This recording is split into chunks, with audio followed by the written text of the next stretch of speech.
Judd Zolgad, Jeff Dubay. Judd and Dubay is the show 9 a.m. to 1 p.m. weekdays, 1500 ESPN. Jeffrey, we also do Viking Ventline. And for the second consecutive week, last week's second half against Chicago, Vikings played a wild second half. And today in Baltimore, we saw a second half that topped that second half. Vikings lose 29-26. But what do you say about that game? The drama, the twists and the turns. I have never seen anything like it in consecutive weeks. It's bizarre. I do credit the Vikings with having some fight at a late portion of the season when you're eliminated. I mean, mathematically, you hadn't been, but I mean, for all intents and purposes, you're not really playing for much other than pride. It shows me that Leslie still has the attention of the guys and that they still care, that there's still some want to. And it also shows me that you got some playmakers on offense. Cordero Patterson, Toby Gerhart. Yep. I mean, some big plays turned in at some clutch times. I thought Matt Castle played a pretty good game considering the conditions. And again, we found out what we already knew, that your defense leaks like a sieve and you can give it up as fast as you can get it.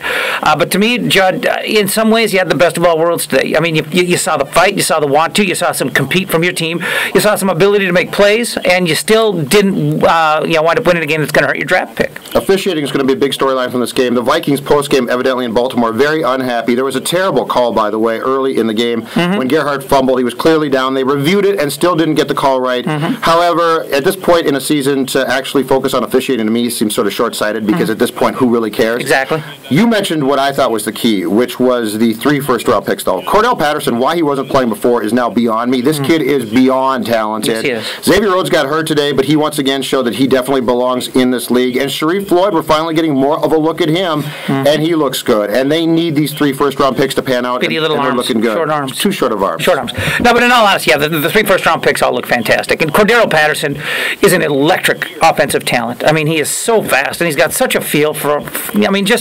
open/broken field running. I mean, he finds spots and just goes. And there's nothing that he could have done that poorly at the outset of the season where you wouldn't have played him. Use him. So he drops a few passes here and there. This isn't Troy Williamson. This isn't a bust. This is a kid that needed to learn why he wasn't learning on the job. And he was doing some good things in slop today. I mean, making tough catches in bad conditions. And you'd think in this kind of weather, a guy with speed might be a little bit neutralized, but not in this case. It was the absolute opposite. I mean, the speed was game-breaking, and he was a difference maker. Matt Castle, as you said, he's not a star by any means, but he is certainly a serviceable NFL quarterback, which Christian Ponder is not all the time.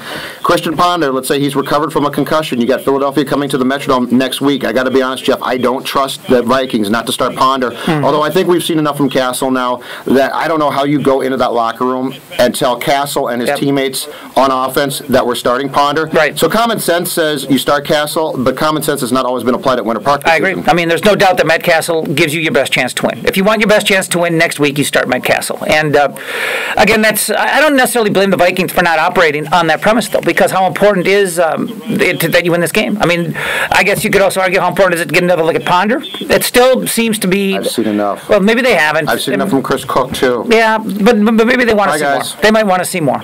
But, I mean, again, the need to see more from either of those guys might supersede the need to put your best team on the field and give yourself the best chance to win. How do you justify it to the guys in the locker room? Tough Who, by the way, are still playing. They're still playing for you. Playing well. The biggest playing difference hard. between 2011, when you go 3-13, and this year is in 2011 by now, I thought they gave it up. I thought they just gave up. They were done. They were cooked. They were toast. They were. These guys actually are going out and playing some hard football games, so I don't see how you can justify to them, well, we've got to see more from Christian when Castle clearly gives you the best shot to win. It is. It's a tough sell. It's a tough sell in that locker room. There's no doubt. But again, a couple weeks ago, you had a chance to talk to a couple of guys, and the consensus in the locker room, what Christian Ponder was being named starter, was that he was still giving them their best chance. Scary moment in the first half of this game. Adrian Peterson goes out after slipping on the turf in a game that was great fun to watch because it was snowy and icy, but it was not good for Adrian. You immediately said, oh my gosh, it's his ankle. It turns out he does have an ankle injury. They rolled on that right ankle. Yeah, he's going to have an MRI on Monday. He had x-rays today. I guess he said now he just rolled up on it. We'll find out more because if you're going to find out what's really wrong, and that MRI is the key. Yeah. That's where you find out ligament damage and things like that. He was walking on it. He had some weight on it, so I don't think it's broke. A scary moment, but nonetheless, Toby Gerhart made himself some more money. This guy can play. You've been saying this all along, and I agree with you. Toby Gerhart is a starting running back in the National Football League for somebody. He's a featured back. He's a 25 carry a game, 1,000-yard rusher, and he will be somewhere other than here next year. That's it. I think we're done. We're done? What a thriller today. It was great. 29-26 in a fourth quarter. What did I tell you? On Ventline, 42 combined points, fourth quarter. I believe that was correct. I think was it 7-6 at the end of three? 42 combined points in a snowy game in Baltimore. Vikings lose again. Judd and Dubay, we're back at 9 a.m. each weekday right here on 1500 ESPN, and also Ventline post games. Thanks for coming to 1500ESPN.com.